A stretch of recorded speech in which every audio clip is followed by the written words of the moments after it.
مولانا فضل الرحمان کا تازہ ترین انٹرویو، موجودہ سیاسی صورتحال پر موقف۔ تفصیلات کے مطابق جمعیت علماء اسلام کے سربراہ مولانا فضل الرحمان نے سینئر صحافی آصف نثار غیاثی کو دیے گئے ایک تفصیلی انٹرویو میں حالیہ سیاسی صورتحال، قصور میں اپنے خطاب، جمہوری عمل، ملک کی سلامتی، حکومت اور مختلف قومی امور پر اپنا موقف پیش کیا۔ مولانا فضل الرحمان نے کہا کہ قصور میں کی گئی ان کی تقریر کو سیاق و سباق سے ہٹ کر پیش کیا گیا، جبکہ ان کا موقف ماضی کی تقاریر سے مختلف نہیں تھا۔ ان کے مطابق وہ ہمیشہ آئین، پارلیمنٹ، جمہوری نظام اور ملک کی استحکام کی حمایت کرتے آئے ہیں اور ان کی جماعت نے ہر موقع پر ملک کے مفاد کو مقدم رکھا ہے۔ انہوں نے کہا کہ دہشت گردی کے خلاف جنگ میں علماء اور جمعیت علماء اسلام نے بھی بھاری قربانیاں پیش کی ہیں، اس لیے ان کے حب الوطنی یا شہداء کے احترام پر سوال اٹھانا مناسب نہیں۔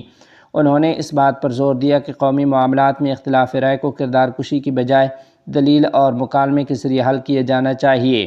انٹرویو کے دوران مولانا فضل الرحمان نے عوامی سطح پر مسلح لشکروں کی تشکیل سے متعلق خدشات کا بھی اظہار کیا اور کہا کہ ماضی کے بعض تجربات سے سبق سیکھنے کی ضرورت ہے تاکہ مستقبل میں ایسے فیصلوں سے معاشرے میں مزید پیچیدگیاں پیدا نہ ہوں۔ انہوں نے کہا کہ موجودہ سیاسی ماحول میں کشیدگی کم کرنے کے لیے تمام متعلقہ فریقوں کے درمیان سنجیدہ اور بامقصد مذاکرات ضروری ہیں۔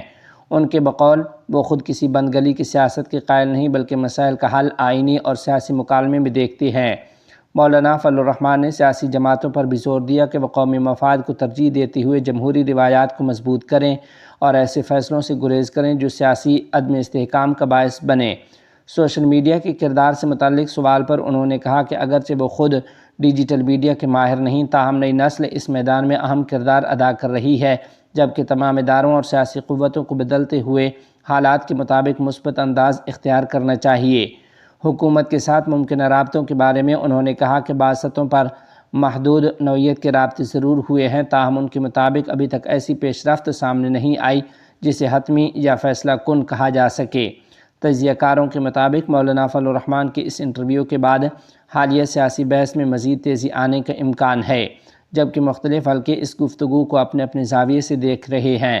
مبصرین کا کہنا ہے کہ موجودہ صورتحال میں سیاسی استحکام اور قومی یکجہتی کے لیے آئینی، جمہوری اور مذاکراتی عمل کو آگے بڑھانا وقت کی اہم ضرورت ہے۔